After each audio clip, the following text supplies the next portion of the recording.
Welcome back to the show, everybody. How in the heck are you? Dana and I, how the heck are you? How the heck are ya? That kind of sounds like Fargo, right? How the heck are ya? How the heck How are you ya? doing? Yeah, for those of I'm you not that don't fucking know, good at all it. my relatives are from Wisconsin and they all talk like this. Oh, is that ever neat? Oh, yeah. When I saw Fargo, when me and my partner at the time sat down to watch Fargo and everybody else was like laughing at the accent, I was looking around like, what is so funny? Because it's just my family. It's just your, And then I was like, oh, okay, it's a thing. Yeah, it's funny. it's a thing. So how are ya? So how are ya? I can't do it. I You would nailed it right there. I did? You I did? nailed it. Yeah, I'm yeah. so good. I'm so good. I mean, I'm so good. I don't even know who I am.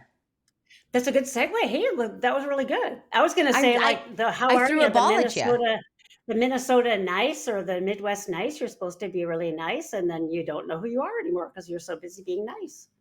Do you know what I have?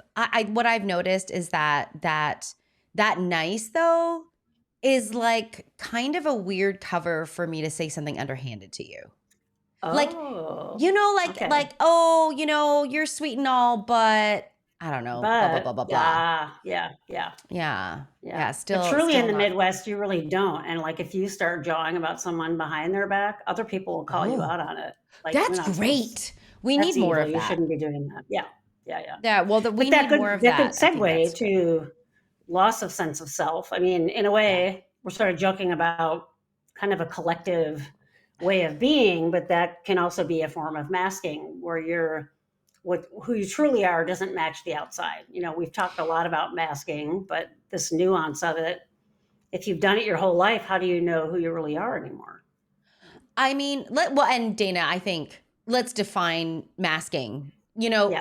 Some people don't or haven't heard maybe our previous episodes, from our 10. From people our 10, that religiously we're growing. Follow us. We're growing. We do have we have a really sweet core of people. Awesome. But what is masking? My simple definition of masking would be that you suppress what you want to say or do or feel in order to fit into the place that you are, the people that you're with, the demands that are being placed on you. Yeah. So all of us, to a certain extent, mask. It's normal, right? So you're a human in the world, and other humans, you can't just move through the world doing exactly what you want all the time. There's like social pressure to conform. This is the proverbial, like you go to kindergarten and now you're with peers. And as a kid, maybe your parents didn't have the same rules that do there, and you're having to sit for longer, or you can't hit other students or whatever. You can't walk up and hug a student without asking, to use a more current example. Those are all forms of what we'd say are sort of being shaped into social conformity, which are good, right? Otherwise it'd just be chaos and people would just be all out for themselves. But we're talking about neurodivergent masking, which is more of I get negative feedback for being who I am, and so I start to suppress those things and act in a way that I think is kind of socially acceptable, and it goes against, or it isn't congruent, is the word I use a lot, with who I really am, right? So if we've talked a lot about other people that we know that work with neurodivergence, and I have these great folks that are Autism Level Up in Rhode Island, work a lot with kids and go into a lot of schools. And they'll talk about, why can't the school adapt to allow a kid that needs to fidget and move around and stand up and, is an active learner? Why is that not okay? Because you go back to when you and I were in school, and it's like, you see the kids in the desks and the facing forward and, the quiet hands and all that kind of stuff. If it helps learning, why not let that kid be who they really are, right? So that's a form of that kind of collective masking and asking you to do it a certain way. The problem is then you suffer on the inside if it's a loss of self, right? If it's this isn't really who Dana is, or I say something to my friends a few times and they give me one of those looks like, what's wrong with you? I'm not going to say those things anymore. And so I may have an impulse or want to share in a conversation and I don't say anything, or I kind of learn the scripts of what is neurotypical and say those things instead. The problem is if you think about acting, right? So let me rewind a little bit in our field to this idea of universality of emotion, right? For those of you that haven't studied psychology, the movie Inside Out does a great job of identifying the basic emotions. So there was research done in the 60s and 70s about what are the emotions that all humans have in common regardless of culture, right? And so they did this research where they had people look at pictures of someone smiling, for example, and what emotion is that? And someone looking sad, and what emotion is that? And so on and so forth. And what they found was across different cultures, within reason, the angry face was identified as angry and the sad face was identified. They had some blips in that, though, because the pictures that they were showing people were actors. And so some of the faces were a little, I can remember learning about this in grad school. I think it was the one that was the difference between scared and disgusted, I think. And I was like, to me, they kind of look the same. And then when I found out they were actors, Now they you went know. back. Yeah, they went back then and found pictures of people who were actually genuinely having those emotions. And then the hit rate was almost 100%. So that's a really good example of acting. You're acting, and if you're not feeling it on the inside, this is what method actors do, right? Where they stay in character the whole time they're making a movie or whatever, and they're having that character in their head all the time, so they're living it, so it comes across as more real, right?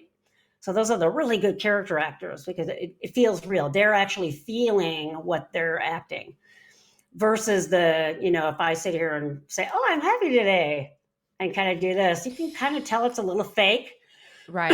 I am happy today, but not to that degree, right? That can be that incongruence. And if you're masking your whole life and putting on an emotion that you think is supposed to be appropriate for that condition, it's going to come across as kind of fakeish, right?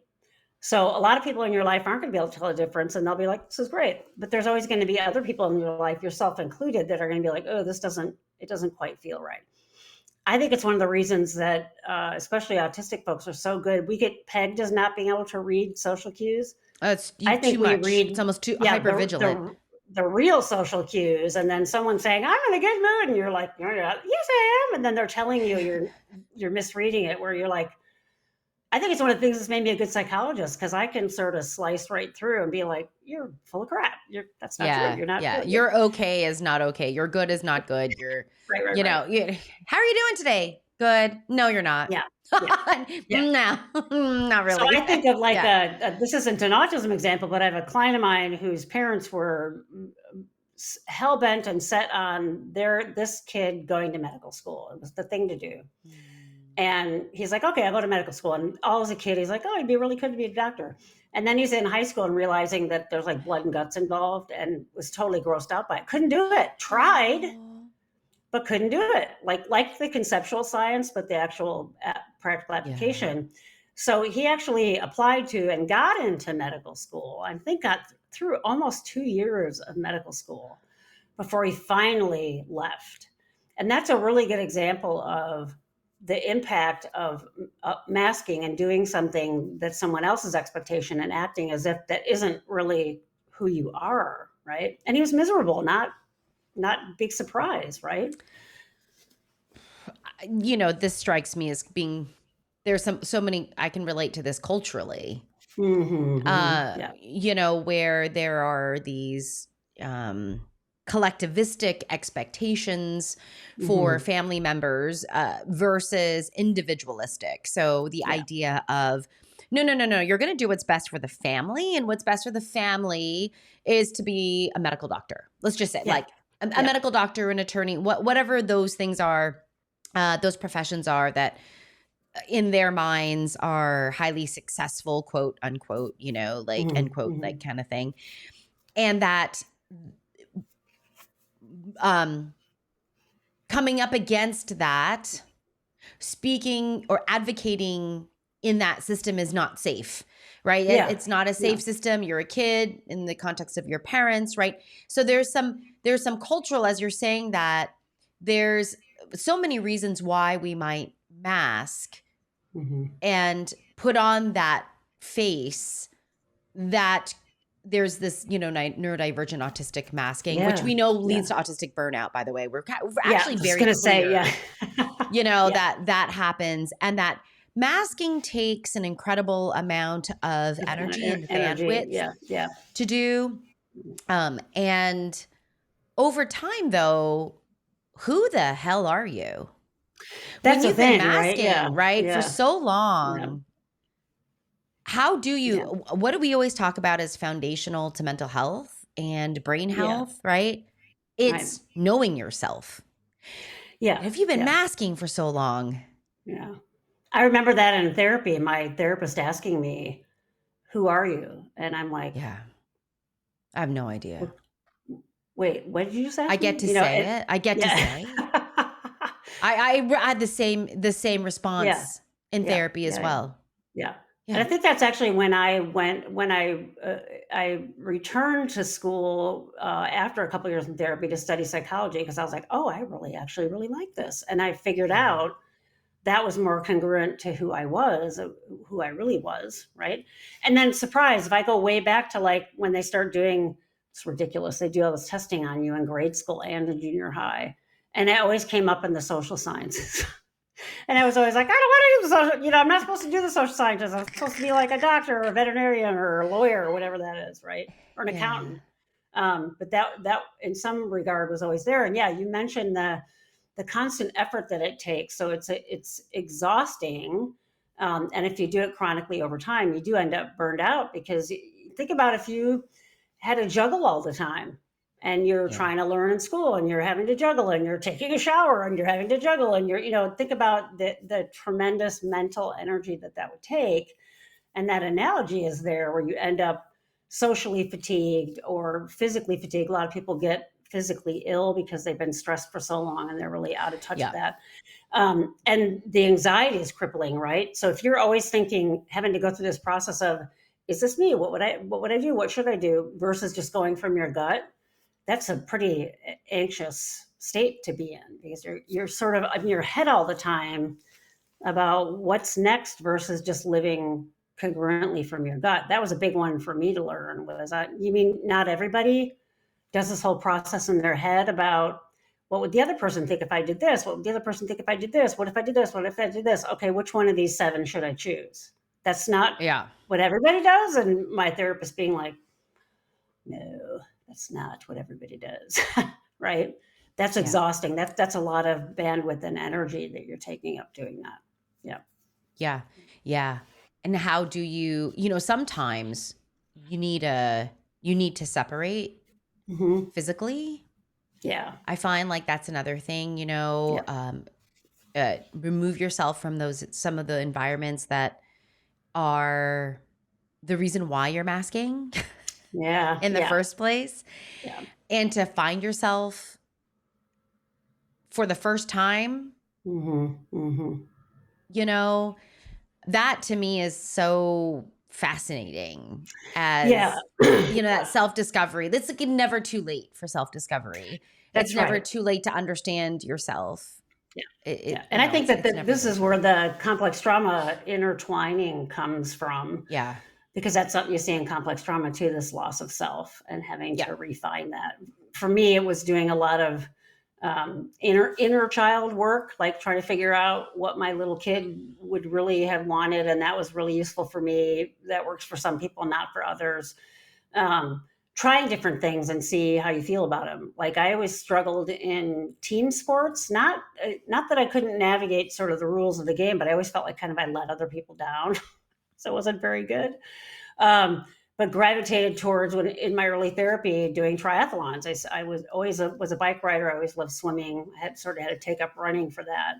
But all 3 of those are solitary sports. And so it was under my control. I didn't have to have that interplay.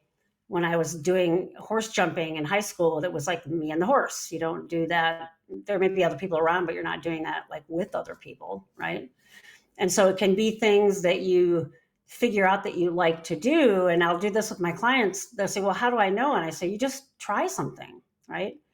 And see how you feel about it. If it brings you joy, if it feeds you, if it gives you energy, it's probably core to who you really are. And if it feels like a have to, we've talked about this, or draining, or you lose interest really quick, or I've shared in here getting one of those little crochet kits to make like the little penguin things that look so cute. And then I actually saw what you have to do just to throw one stitch. And I'm like, how in God's earth does anybody do this? Because my brain was just like, oh, I'm out, and then I just sort of marvel at that people can do this and learn how to do this. I hit my frustration tolerance and I just started like, I want to go over here. It was so not me, right? I wanted it to be. I love the idea of making stuff, knitting and crocheting, but it is not me at all. Not even slightly, right? So giving myself permission to say, oh, okay, I tried that. It's not me. And then I could sort of laugh about it. Like, I even said to my wife, I said, just watch this video where this woman shows you how to do one stitch. And she's watching. And after like the seventh thing that you have to do in the right order, she's like, what the hell? Like, thank you. So it's given me an appreciation for people that do it. I have a niece that started a business. She's doing it. I'm like, you go, Erin. This is awesome. You're like, I will pay you to make me a penguin. We did. My wife bought a giraffe from her. It's awesome, right? So I just can't do it. And so it's okay to try things and see if you like them. But you're going to second guess it a lot. Like, oh, is this me? Do I really want to do this? Is it? I can remember when I finally, you have cars, you get a car when you're like 16. My dad bought a beater car for all of us. And it was like a Firebird, right? Old Firebird. Everybody's like, oh, it's so great you have a Firebird. And I'm just like, I'm not really a sports car kind of chick, Took me a while to figure it out, but I have a Jeep Wrangler and I like, oh my God, I had all those Tonka trucks when I was a kid. I love the trucks. I love the big wheels and all this kind of stuff. And I'm like, then when I finally got myself a Jeep, I'm like, this is me. This is actually me, That's you. So you have to and don't go out and buy a car because that's an expensive lesson to learn. There were steps to get to that point, right? It's more expensive than a $10 crochet kit that I couldn't do. But it is important to give yourself permission to do things and see if you like them. Go to a Broadway play, see if you like it. If you don't, you don't, right? Yeah. And that's really the only way you can figure out who you really are. And I'll tell people, what are things that you did when you were really young that you remember doing a lot? That sort of gives you some clues to those sorts of things. Lo and behold, as a little kid, I was on my bike every waking moment, it seemed like, or at the pool every waking moment and doing those sorts of things, right? So it can be a long process to refine yourself and it can be frustrating, but the payoff is so awesome because you can then just operate from your gut and not have to be doing those mental gymnastics all the time. And that's one of the things that can really help with burnout is if you figure out who you really are, right? And start operating from that place. Yep.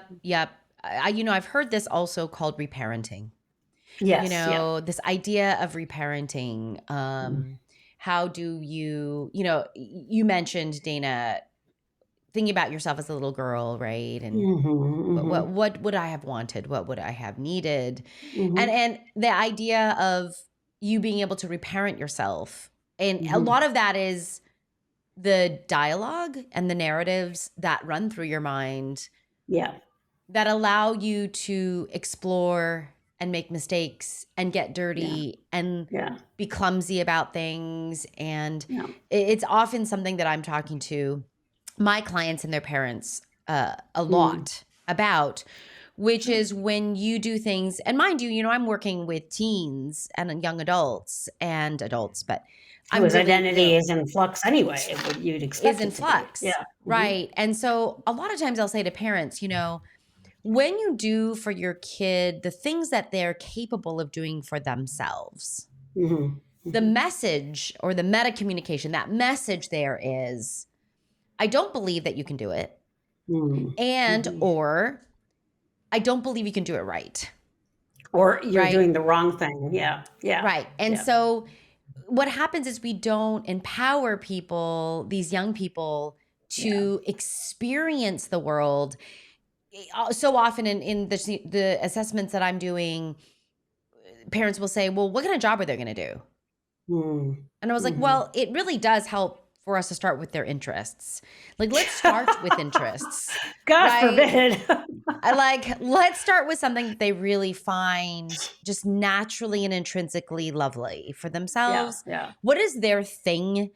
And then how can we tweak that thing, or how can we touch that thing in a job? Mm-hmm. And then they'll be like, they're not interested in anything, right? And right. And then I'll say, Mm-hmm. well, then we need to try everything.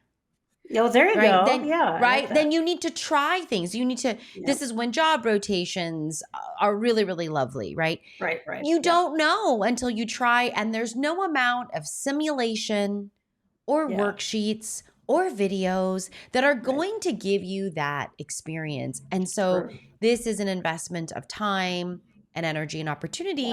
But I think about what a parent's, I think, responsibility is Mm. in parenting their children, which is, how do we understand who our kids are? Yeah. How do we understand who our kids are separate from ourselves? Because we tend to be, I don't know, different people Yeah. processing the world in Yeah. different ways. Um, and then how do we throw opportunities in front of our kids that they want, Yeah. that could build, kind of expand their world? Yeah. And then say, parents will say, well, they tried tennis, they didn't like it. They tried, they didn't like it. We Yeah. tried guitar lessons. We tried, and I was like, did they try it or did you try it? Mm. Mm-hmm. Because when you said you're going to play tennis and then you're going to Yep. go to piano lessons and then you're going to do, like, Oh, did that was they their want to, idea. Yeah. Yeah. right? Yeah. And then they'll say, Sure. what was their idea? And I was like, yeah, but they don't know. Yeah. But they might Like, not. Yeah. We all took piano lessons. My two older sisters were good at it. I crashed and burned. The teacher told me, don't learn the numbers that are on the music, learn where they are. And of course, I just learned the numbers. And then I got to the point where I would leave the house and my mom thought I was going to piano lessons, but I would go to Kmart and get Slurpees instead. And then I'd come home and say I went. I hated it. I hated it. My wife and I share together, we both got pushed into playing the flute in grade school. I think mm, she wanted to play the trumpet. I kind of wanted to play the trumpet, but my mom said you'd get one of those little lip things. But what I okay. really wanted to play was the drums. And then lo and behold, I got a drum set when I was an adult and was pretty good at it and enjoyed it, right? But yeah, that's that sort of nuance of, is it really what they want to do? And how would you know what they want to do or what they might be eventually good at unless you let them try, right? I see these videos where people are having their little kids like make cookies and stuff, and the OCD in me is like, this is why I didn't have kids. But to your point, a 9-year-old isn't going to make perfect cookies. No.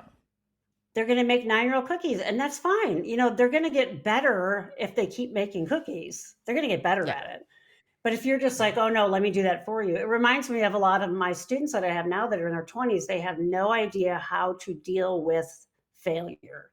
They Yeah. have no idea how to deal with imperfection. I mean, like serious resilience issues. They'll get an okay grade on something like, why didn't I get an A?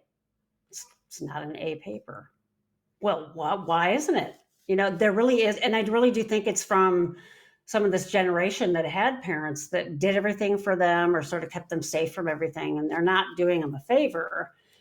Part of anti-masking is also figuring out what you're not good at. But we get this brainwashing of like, if you're not good at it, you're a failure. It's okay to not be good at something, especially the first time. You guys know I do woodworking a lot. There's a lot of times I'll make a cut and I'm like, where was my brain when I made this cut? Because this is Yeah. anywhere near close.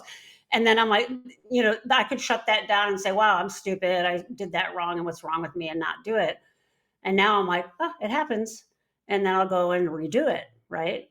Yeah. Being given that permission to not do it perfectly, even when I think I'm a master of something, you're human. You're going to make mistakes sometimes. It doesn't mean it's not something that you love, right? It's okay to do something that really is who you are and not be perfect at it. And that's, I think, a big brainwashing we get in this culture too, and other cultural presses that you alluded to at the beginning. Yeah, the priority or the focus is not on process, it's on outcome. Yes, And exactly. so, I think about cooking or woodworking or, you like to tile, Dana, Hmm. these things. These are process oriented. I mean, don't get me wrong, Hmm. the product and the outcome's lovely. You've Yeah. got Yeah. yummy cookies to eat, you've got a lovely bathroom you're in, you've got Hmm. these are all these things are process oriented and they Yeah. take time and there's a lot involved Yeah. in this. I think a lot about my daughter playing hockey and that Mm. it's a sport that doesn't come easily. Oh my God. Yeah. There's so much to it and that it's not until your millionth repetition of a whatever power turn that you're like, "Oh, I got it." And I got it good. And growth is like that. Yep. Growth Yep. isn't, Yep. Yep. you're going to see a tangible growth at repetition 10 and then repetition 100 and then repetition. That's another Yeah. thing too. Like I think, that whole there's like that myth around that 10,000 Yeah. repetition Yep. mastery Hours of doing something. Yeah. hours of Yeah. whatever. I think Malcolm Gladwell did a thing on this, the Hmm. tipping point or whatever. And the idea there is just that like you don't see progress necessarily, or progress, maybe I should say it this way, progress isn't linear. Yeah. So it comes when it comes, Yeah. and you got Yeah. to trust the process, which by the way is Yeah. therapy in a nutshell. Yeah. Yeah. And Exactly. and this is why, when people say to us, well, you got 12 sessions. And I was like, don't Oh my bother. God. Yeah. Don't Yeah. bother. Yeah. Yeah. Don't bother. I'm barely going to be able to open up the hood. Like Yeah. Yeah. we've barely found the switch to open up the hood. So like And I don't now even, we've opened it, and now you have to leave with it and it's open, and that's not right. good. Yeah. It's Yeah. awful. Exactly. It's Yeah. like that's like an awful place to be because now you've Exactly. discovered that Yeah. you need a new transmission. I don't know, like I'm not a car person, so Yeah. this Yeah. is going down the wrong way. The idea though, back to our masking situation, which by the way, Dana, your piano story opened up a loop for me. I've got to close it. You had Yeah. Slurpees at Kmart? Well, they were called There were something else, but they Oh, were but your Slurpee-ish, Kmart yeah. had like a Oh, Slurpee yeah. machine? Yeah, oh, yeah. Yeah. Yeah. Wow. Yeah. We Every didn't day get after that in school, we'd go Canada. there and yeah. Oh, yeah. That was great. Yeah. And then I hit adolescence and was eating all that junk food and I piled on weight quickly because you can't get away with that when you're not a Yeah. 8-year-old riding your bike the entire day. Yeah, But yeah. yeah, but that I think about that now. I sort of joke about it and laugh about it. That the it's so not me as an adult to lie about something like that. Yeah, it's I just would like the whole never thing. I would never be that deceptive as an adult ever. But what was and so this is a really good point because you may dissect that and say, "Wow, that's really you're lying. What's the deal with that?" It was really about something that was so painfully not Fundamentally. me. Yeah. And my parents were saying, you need to do this. And my Yeah. sisters, who both older sisters, were good at it. And I went into the what's wrong with me? I can't do this. I should Yeah. be able to do this. And that Yeah. was like my only escape was to take matters into my own hand. Well, eventually the teacher probably called my mom and said she's not showing up. And then my mom just said, my mom was great. She's like, why aren't you going? I said, I hate it and I'm terrible at it. She's like, well, just tell me that. Or my dad would be like disappointed. Right. But I was like, okay, I don't have to do this. Yeah. Can I play drums now? No, they're too loud. So that was, sort of shut that down. And then as a young adult, it was one of my good friends. It's like, you should buy drums. And I'm like, I can't do that. She's like, why not? Just try it. You don't have to be perfect at it. Just have fun with it. And I was like, oh, okay. So those kinds of things, that reparenting, like you mentioned. So if I had my actual parenting didn't allow me to do that, I can redo it. And that was with the help of a therapist saying, this is reparenting. This is what you're doing. And we as therapists play that role too. We sort of be the new parent and help Yeah. people along in that way. Yeah. Do I have the drum set anymore? No. And that doesn't mean I don't love it. And I still don't, that's still not the part of songs I fixate most on is a rhythm and can geek out to them. But it doesn't mean I have to have a, expertise like your daughter has with hockey. I can play with it and enjoy it and not have it be this fundamental part of my life. That's okay too. But Yeah. it's still inherent to who I am. And we get gaslit a lot in this culture about if you're not the master of it, it's not worth your time. Yeah. Isn't it Again, the life truth? is about experiences. It's not about the destination. Why is it not Yeah. okay to do those things? Right. I love I, that, Dana. I love yeah. that. It's like you said, a Yeah. net positive. You always use that That's right. phrase when we're talking about dogs, but life is like that too, right? Yeah. What is it giving you? Does it give you that sort of net positive? And that's okay to give yourself permission to do that too. Yeah. You know, back to masking and the Mm, idea of masking.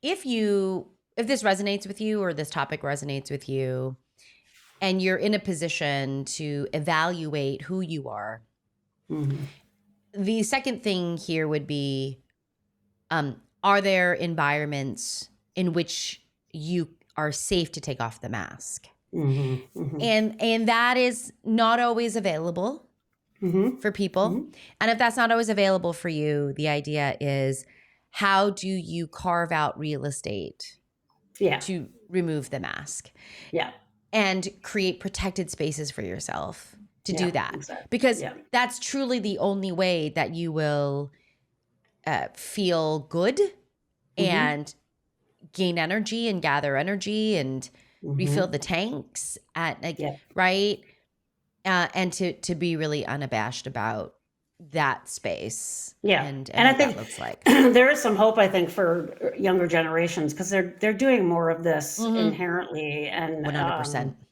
yeah, welcoming diversity of all experience, and you are who you are, and you don't have to Yeah. do pretense. And I think that that's wonderful, and I think that does that is bore out of all of these teachers who have gone through what you and I have gone through, the social pressure and saying this is really damaging, and we need to let these kids be themselves. Yeah, just good. Yeah. And I mean, Dana, we could do another episode on this because some people might be like, well, Dana and Gwen are promoting that you just act the way you want to act out Yeah, anywhere and everywhere and that you can be an a-hole everywhere. no, No. not saying that. That's not No, what Dana and I are saying. yeah, And I think anyone that knows and listens to our show understands that that's not what yeah, we're saying. yeah, yeah, And that is that it's okay to discover who you are. We'd like you to do that without the narrative of shame yeah, exactly. and judgment. Yeah. That's what I was Yeah. talking about. There are social pressures that you conform to, and that's okay. But this is more like who you are and Right. let yourself be real to yourself. Yeah. Yeah. Yeah. There are Hmm. places where everyone masks. Yeah, You exactly. know, this is why Yep. you and I work for ourselves. Okay, anyway, on that Yeah. note, we don't have to mask as much when we're in our own practices. There you go. All right, everybody. We will catch you in the next episode. Be good to you. Bye. Bye.